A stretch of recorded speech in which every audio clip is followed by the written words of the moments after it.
నమస్తే సార్. నమస్తే. గుంటూరు కారం మీద మిక్స్డ్ టాక్ వస్తుంది. అంటే దీని గురించి మీరేం చెప్పబోతున్నారు? దీని రివ్యూ చెప్పబోతున్నాను నేను. ఈ మహేష్ బాబు, శ్రీలీల, మీనాక్షి చౌదరి, రమ్యకృష్ణ, ప్రకాష్ రాజ్, జగపతి బాబు వీళ్ళు బేసిక్గా కాస్టింగ్. ఇక క్రూ వచ్చేసరికి త్రికోణ Srinivas director and writer, and Suryadevara, Radhakrishna, Nagavamsi, Haarika, Hassine creations. Music director మనకు తెలిసిందే తమన్. ఒక కెమెరా వచ్చి ఇద్దరు చేశారు, మనోజ్ పరమహంస, పిఎస్ వినోద్. ఇక కథలోకి వెళ్తే గుంటూరులో రాయల్ సత్యం అని ఉంటాడు. ఆయన జయరామ్ చేశాడు, మలయాళ యాక్టర్. సో తన బావమరదలతో కలిసి మిర్చి వ్యాపారం చేస్తుంటాడు. సో ఆ క్రమంలో ఒక కారణం వల్ల అతను జైలుకి వెళ్ళాల్సి వస్తుంది. అతని భార్య వైరా వసుంధర, ఆమె రమ్యకృష్ణ. అప్పటికి వాళ్ళకి 10 ఏళ్ల కొడుకు, అతనే మహేష్ బాబు. సో రమణ అతని పేరు. ఈ 10 ఏళ్ల కొడుకుని వదిలేసి ఆ అమ్మాయి వాళ్ళ నాన్న పొలిటికల్ లీడర్ వైరా వెంకట సూర్యనారాయణ, జనదళం అనే పార్టీ లీడర్ అనమాట. ఆయన దగ్గరికి వెళ్ళిపోతుంది. సో వెళ్ళిపోయిన తర్వాత ఆమెకి వాళ్ళ నాన్న రెండో పెళ్లి చేస్తాడు. వాళ్ళకి మళ్ళీ బిడ్డ పుడతారు. సో ఈ క్రమంలో ఇతను బంధువుల దగ్గర పెరుగుతాడు. హీరో బంధువుల దగ్గర ఒక రగ్గడ్గా, ఒక మాస్ క్యారెక్టర్ లాగా పెరుగుతాడు. సో ఇప్పుడు ఇతనికి పాలిటిక్స్ అంటే కానీ ఏమి ఇంట్రెస్ట్ ఉండదు. సో ఇప్పుడు ఏమవుతుందంటే ఈ వీళ్ళ మదర్ రమ్యకృష్ణ క్యారెక్టర్కి ఒక క్రైసిస్ వస్తుంది. ఆమె ఆల్రెడీ ఎమ్మెల్యేగా చేస్తుంటుంది, మినిస్టర్గా చేస్తుంటుంది. మళ్ళీ ఇప్పుడు గెలవాల్సిన పరిస్థితి ఉంటుంది. దానికి సంబంధించి ఒక అడ్డంకి వస్తుంది. కాటా మధు అని ఇంకొక పొలిటీషియన్ ఉంటాడు. అతనికి ఈ అమ్మాయి బ్యాక్గ్రౌండ్ అంతా తెలిసి దీన్ని నేను సెన్సేషన్ చేస్తాను, బయట పెడతాను ప్రజల్లో, కొడుకును వదిలేసి రెండో పెళ్లి చేసుకునింది అని చెప్పి అని బెదిరిస్తుంటాడు. సో ఇప్పుడు వీళ్ళ ఈ ప్రకాష్ రాజ్ క్యారెక్టర్ రమ్యకృష్ణ వాళ్ళ నాన్న, ఈ వెంకట సూర్యనారాయణ, తనకు ఉన్న గోల్ ఏంటంటే వీడిని ఎట్లన్నా ఒప్పించి నాకు మా అమ్మకు సంబంధం లేదు, మా అమ్మ కాదని ఒక అగ్రిమెంట్ రాసేవాళ్ళు. ఇది రాసిచ్చాడా లేదా, వీళ్ళమ్మ అసలు ఎందుకు ఇతను వదిలేసింది, వీళ్ళ నాన్న ఎందుకు జైలుకి వెళ్ళాడు, ఇవన్నీ తెర మీద చూడాలి. సో బేసిక్గా కథ అయితే ఇది. అంటే ఈ కథ చూసినప్పుడు మనకి ఇందులో ఏముందిరా అనిపిస్తుంది. సార్ ఇది వింటుంటే ఎట్లుందంటే కీర్తి కిరీటాలు బుక్, అదే కీర్తి కిరీటాలు నవల కొంత ఉందని ఆల్రెడీ వచ్చింది మనకి. నేను ఆ నవల అయితే చిన్నప్పుడు చదువుంటానేమో గుర్తులేదు, కానీ ఎద్దన పొడితే అది ఎప్పుడు అంటే ఈ బేసిక్గా కథ ఇది. దీన్ని స్క్రీన్ ప్లే కూడా ఎలా నడిపాడనేది చూస్తే ఫస్ట్ హాఫ్ అంతా కూడా మహేష్ బాబు ఇంట్రడక్షన్ కావచ్చు, మహేష్ బాబు మ్యానరిజమ్స్ ఇలా నడుస్తూ వెళ్తా ఉంటాం. మళ్ళీ హీరోయిన్ ఇంట్రడక్షను, మళ్ళీ తనకు ఒక మరదలు ఉంటుంది మీనాక్షి చౌదరి, ఇలాగా వెళ్తూ ఉంటుంది. మెయిన్ కథ సెకండ్ హాఫే. మామూలుగా మన సినిమాల్లో, ఇండియన్ జనరల్గా సినిమాల్లో ఫస్ట్ హాఫ్లో ఒక 50 మినిట్స్ వరకు ఏముండదు. హీరోయిన్ ఇంట్రడక్షన్, ఒక ఫైట్, ఒక పాట, ఒక కామెడీ, మధ్యలో విలన్ ఇంట్రడక్షన్, ఇలా నడిచిపోతుంటుంది. కరెక్ట్గా ఇంటర్వల్ ముందు కథను ఓపెన్ చేసి ఒక బ్యాంగ్ ఇచ్చి వదిలేస్తారు. తర్వాత మెయిన్ స్టోరీ అంతా సెకండ్ హాఫ్లో జరుగుతుంది. This is the standard formula. దీనికి భిన్నమైనవి కొన్ని ఉంటాయి, బట్ ఎక్కువ సినిమాలు ఇలా ఉంటాయి. ఇది కూడా అదే ఫార్ములా. అంటే అలా నడుపుకుంటూ వచ్చాడు. సో ఫైనల్గా ఈమె ఎందుకు వదులుతుంది అనే దానికి ఫైనల్ టచ్లో చెప్తాడు లాస్ట్ 10 మినిట్స్లో. ఆ పాయింట్ బాగా కన్విన్సింగ్గానే ఉంది. ఫస్ట్ అయితే కన్ఫ్యూజ్ చేస్తారు, ఒక 2 కారణాలు చెప్పి కన్ఫ్యూజ్ చేస్తారు. ఒక రకంగా ఈ సినిమా చూసినప్పుడు మనకి అత్తారింటికి దారేది, అలవైకుంఠపురంలో, ఈయన సినిమాలే, తిరుక్కుని సినిమాలే గుర్తుకొస్తుంటాయి. అజ్ఞాతవాసి కూడా అంటున్నారు. బేసిక్గా ఈ 2 మనకి ఎక్కువ ఉన్నాయి ఇన్ఫ్లుయెన్సెస్. ఒక రకంగా దాన్ని ఎవరో కూడా రాశారు ఫేస్బుక్లో, అమ్మవారింటికి దారేది అని టైటిల్ కూడా పెట్టొచ్చని. సో అలాగే ఉంది. దాంట్లో అత్త రివర్స్లో పుట్టింటి నుంచి వచ్చేస్తుంది, ఇక్కడ రివర్స్లో పుట్టింటికి వెళ్తుంది అమ్మ. సో ఇతను అమ్మ కోసం ఎంత బాధపడ్డాడు అది ఇదంతా ఉంటుంది. ఆ ఎమోషన్ వర్క్ చేద్దాం అనుకున్నాడు. దానికి ఒక సస్పెన్స్ కూడా యాడ్ చేసి ఈమె నిజంగా అసలు ఎందుకు వెళ్ళినా కూడా ఇతన్ని ఇండైరెక్ట్గా ఏమన్నా ఇతన్ని పట్టించుకుందా లేదా, ఇట్లాంటివి ఎలిమెంట్స్ ఉన్నాయి. సో ఓవరాల్గా దీంట్లో ఆర్టిస్టుల పర్ఫార్మెన్స్ చెప్పుకోవాలంటే ఇది out and out Mahesh Babu cinema అని చెప్పుకోవచ్చు. అది కూడా ఫస్ట్ హాఫ్ అంతా కూడా మహేష్ బాబు క్యారీ చేయగలిగాడు ఒక మేరకి. సెకండ్ హాఫ్లో అది కూడా పోయింది. ఎందుకంటే Mahesh Babu character design first హాఫ్లో బాగుంది.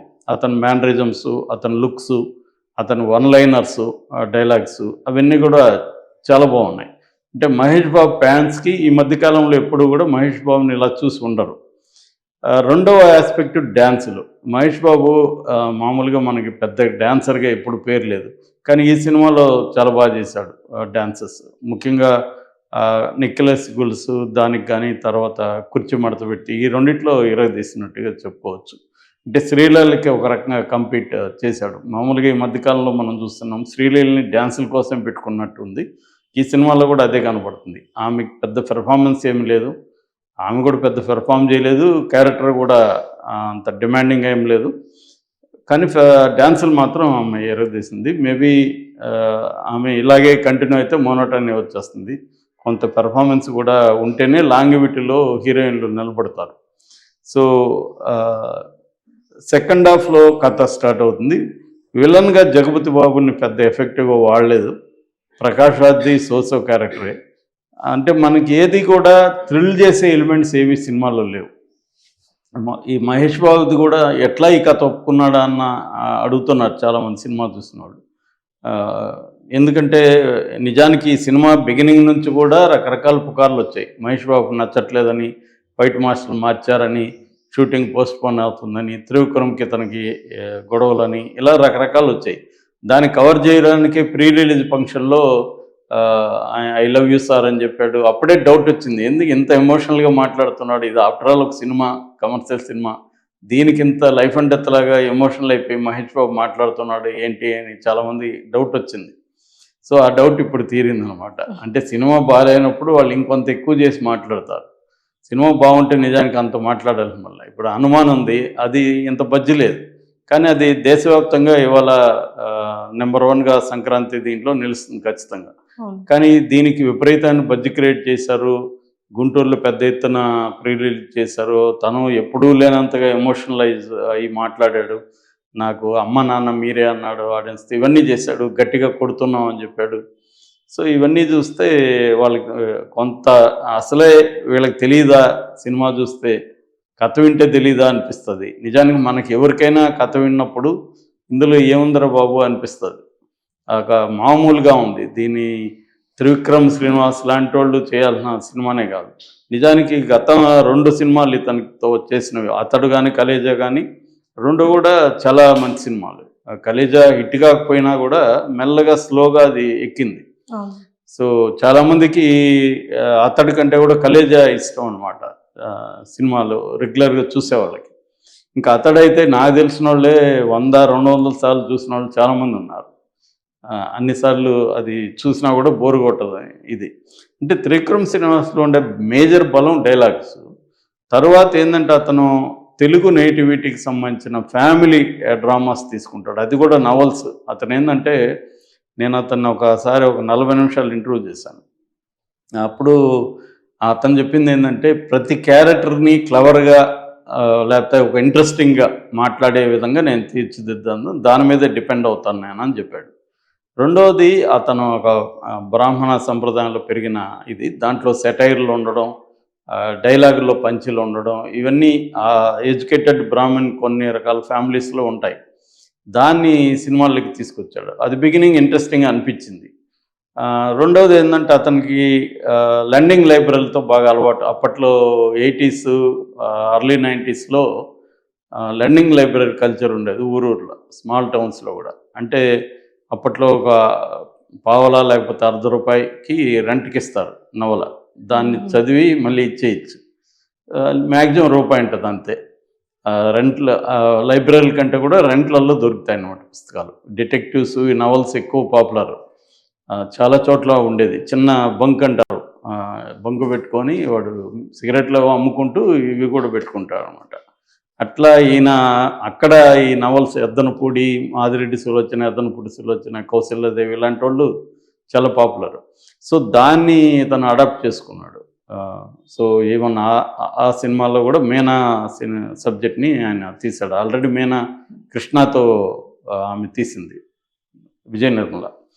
సో ఇలాగా దీంట్లో కూడా మీరు అన్నట్టు ఆ కీర్తి కిరటాలని కొంత అడాప్ట్ చేసుకొని, కొంత తన సినిమాల్లో ఉండే ఇది పెట్టుకొని, అంటే ఏదో దాని ఏమంటారు, ఒక ఫార్ములాగా అది ఇంత పెట్టుకోవాలి, ఇది ఇంత పెట్టుకోవాలని తెచ్చి పెట్టుకున్నట్టుంది, కానీ ఇన్హెరెంట్గా ఆర్గానిక్గా కథ లేదు. సో మహేష్ బాబు తగిన సినిమానే కాదు ఇది, ఒక యావరేజ్ సినిమాగా మాత్రం మిగిలిపోయే అవకాశం ఉంది.